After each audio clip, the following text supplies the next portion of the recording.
Presidente, muitos críticos da maneira como o governo está conduzindo as contas agora fazem uma comparação com o que aconteceu durante a gestão de Dilma Rousseff. Que em algum momento a situação pode chegar àquele ponto que acompanhamos lá atrás.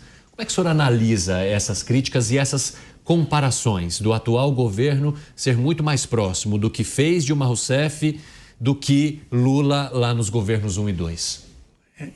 Na vida pública, você não compara laranja com banana. Então, são circunstâncias totalmente diferentes. O que nós temos que fazer é observar hoje o atual momento, as circunstâncias, não é? Os investimentos, a taxa de juros, não é? E as despesas necessárias, as despesas fundamentais, para que a gente possa identificar o que pode ser protelado, o que pode ser prorrogado. Nós não podemos correr o risco da volta da inflação. Vamos lá, Dávila. Presidente, uma questão muito importante, essa eleição municipal mostrou, felizmente, que os grandes partidos, inclusive o PSD foi um deles, conseguiu barrar a ascensão de aventureiros. Uma das coisas que me preocupa muito na política brasileira são os aventureiros, os populistas, os demagogos, o antissistema, aquele que diz que quer implodir tudo que está aí. Isso é muito ruim para a democracia, isso é quase um voto de desconfiança na democracia, né? Nós temos uma ótima safra de governadores. É possível unir a direita, a centro-direita, em torno de um nome para disputar a presidência da República e não deixar que aventureiros surjam aí para tentar furar essa bolha e nós temos uma real alternância de poder? Bom, primeiro, Dávila, essa questão de somar candidaturas, ela é um pouco irrelevante porque a gente tem 2 turnos. Então vamos imaginar, depois a gente fala da esquerda, que a direita e a centro-direita sejam candidatos. A Tereza, que foi uma excelente ministra, uma excelente senadora, a voz da mulher, muito bem preparada, o Caiado, que também tem seus méritos, o Ratinho, o Zema, todos eles sejam candidatos. Que vá o Ratinho para o segundo turno. O eleitor do Caiado vai votar no Lula ou no Ratinho? Não, no Ratinho, certamente. O eleitor da Tereza vai votar no Lula ou no Ratinho? O do Zema? Então não tem nenhum problema. Como foi agora na eleição municipal? O Marçal foi candidato.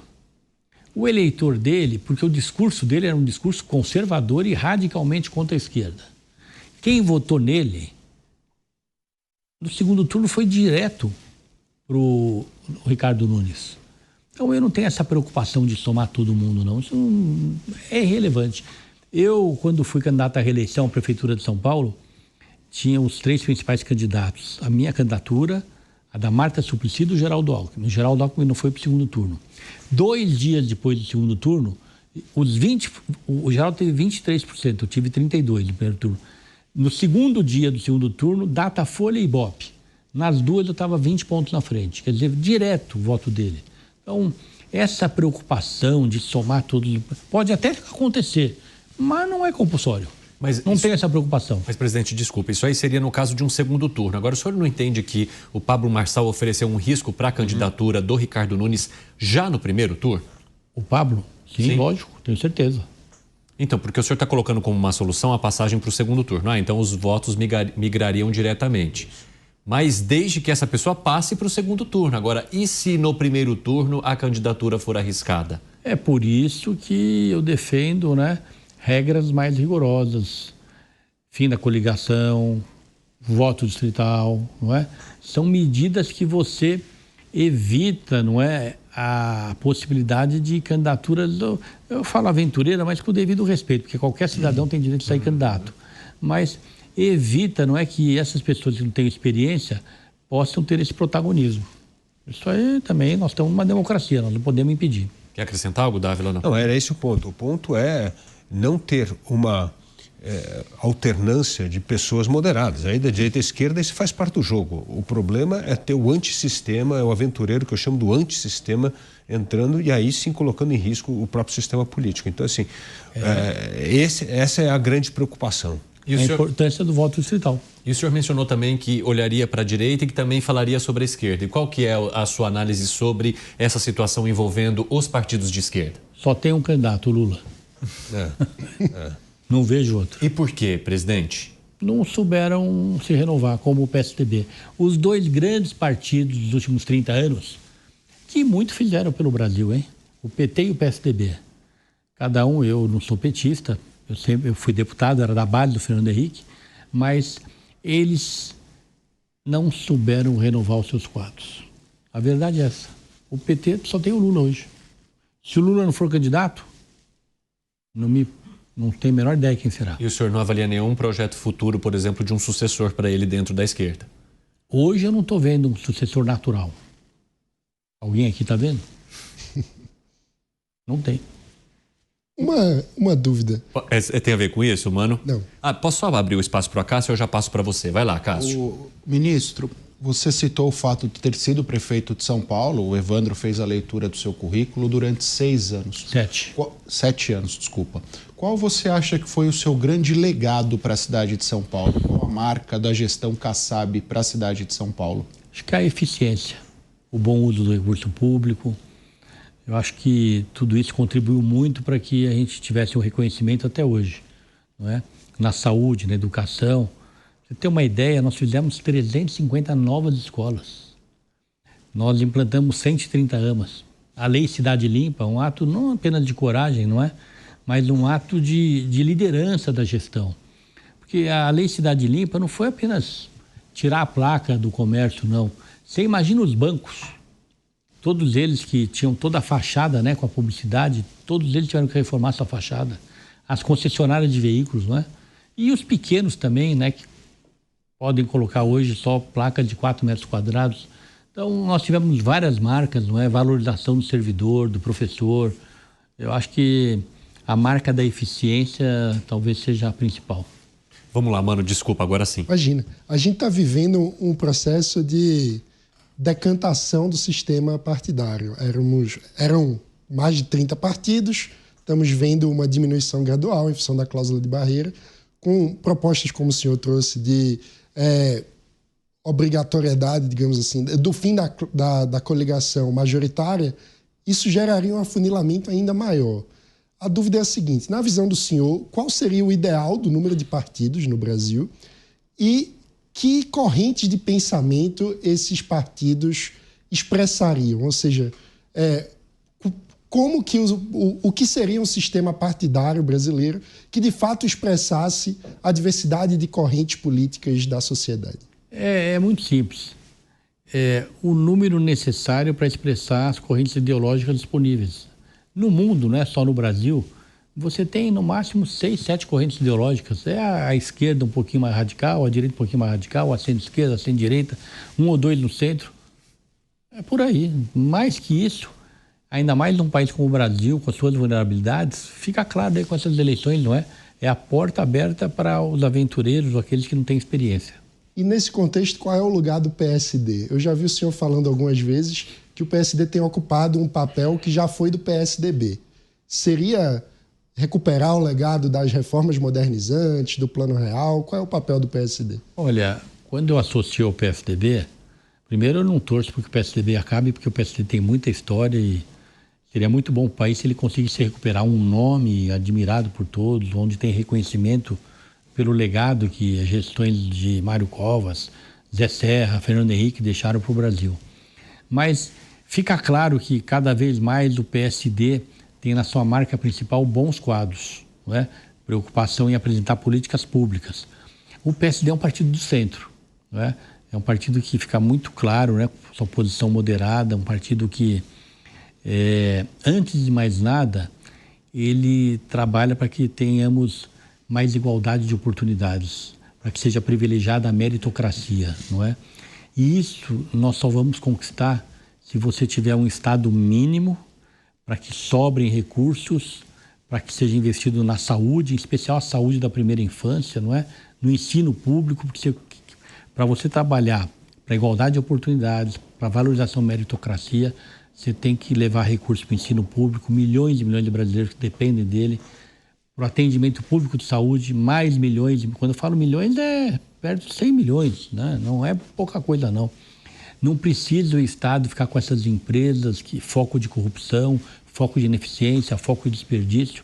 Nós, como um partido de centro, defendemos que o país concentre seus recursos, sua energia na saúde, na educação, na defesa, né, na segurança, e dessa maneira a gente possa construir um país mais justo, um país onde as crianças, quaisquer que sejam, aonde quer que estejam, elas tenham oportunidades iguais. Bom, vamos com mais uma pergunta da Dora Kramer. Vai lá, Dora. As forças de centro saíram muito bem dessa eleição e, portanto, o centro passou a ser cortejado por todo lado, pela direita, pela esquerda. O centro é o grande vencedor. Quem que o senhor acha que vence essa parada? É a esquerda ou a direita? Quem consegue conquistar o centro? Bom, primeiro, Dora, cortejado não, também apanhou para burro da direita e da esquerda.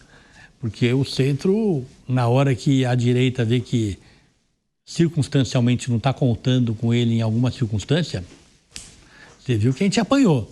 E da esquerda da mesma maneira. Mas o caminho de qualquer partido, e um partido centro também, é ter maioria, é inverter. É o centro conquistar a direita ou o centro conquistar a esquerda. Não é sempre deixar a esquerda ou a direita como protagonista. O sonho de qualquer partido de centro e também do PSD é ser ele o protagonista e não ser ele caudatário de projetos de esquerda ou de direita.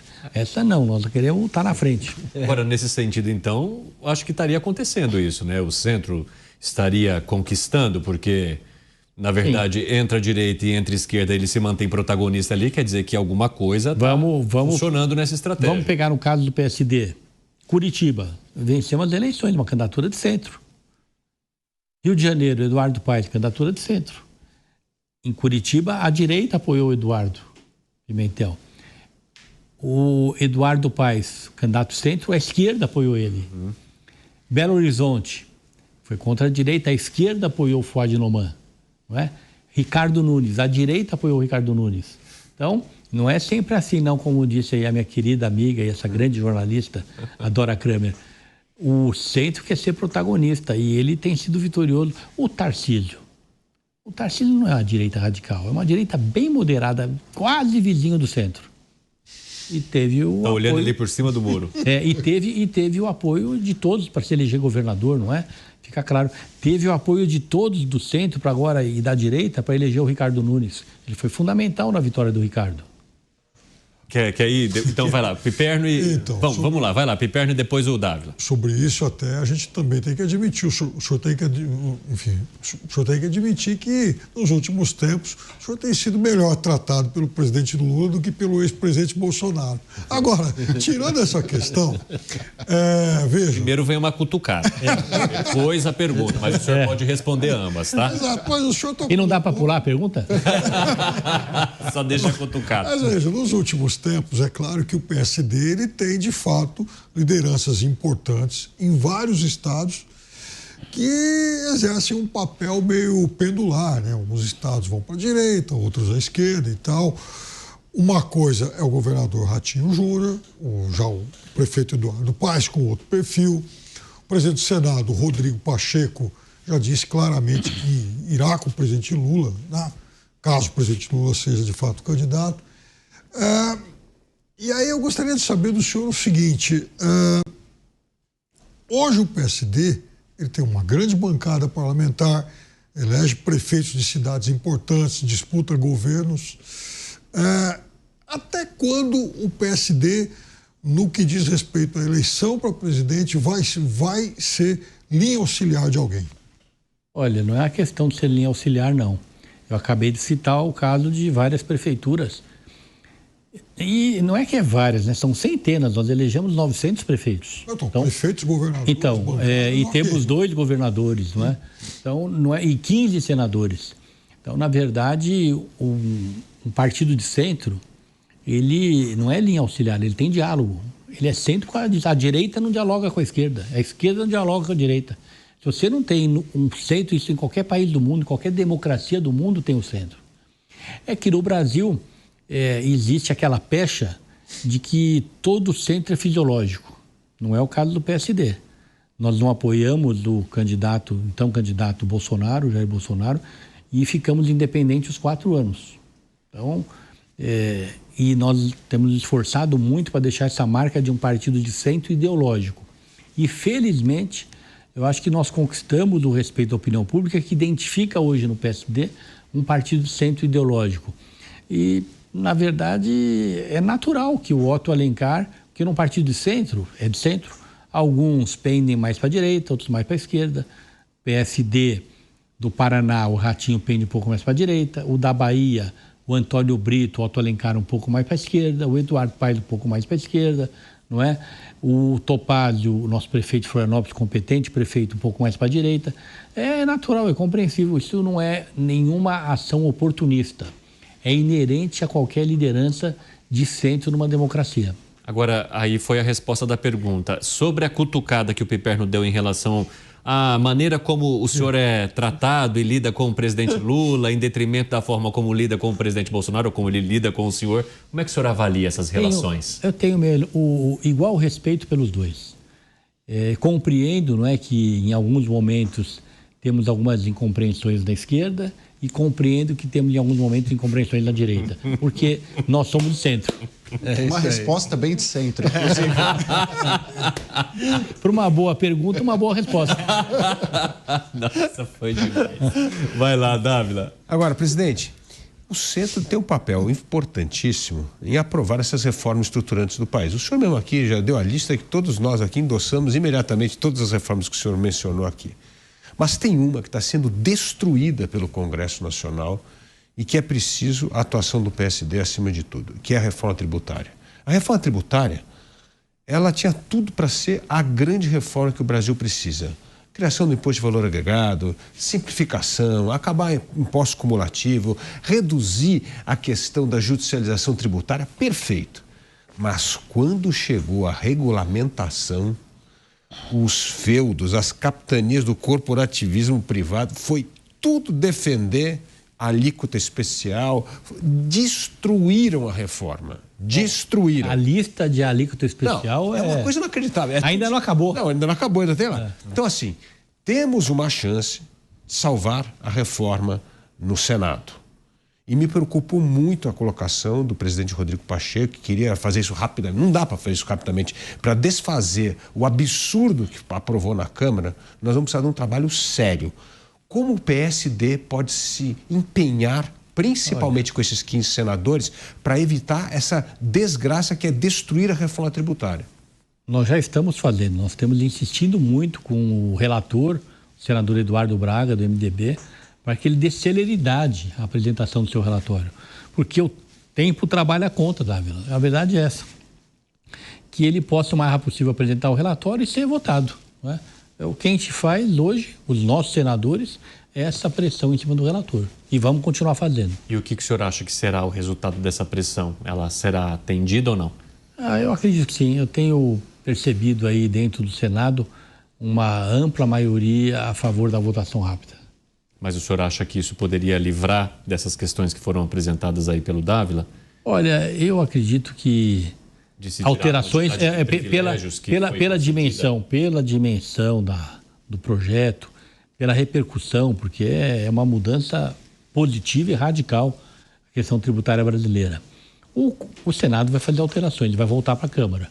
Por isso que eu defendo que o mais rápido possível isso seja aprovado no Senado para que a Câmara resolva de vez. Porque a Câmara já debateu muito, né? Eu acredito que será uma tramitação mais rápida. Vai lá, Cássio. Ministro, 2 pontos das suas ponderações me pegaram bastante. A questão do PSDB e PT, que foram os 2 grandes partidos dos últimos 30 anos. O PT, e nós concordamos com isso, não tem renovação. O presidente Lula é a última liderança, acho que não só do PT, como da esquerda como um todo. Agora, olhando para o outro lado, para o PSDB.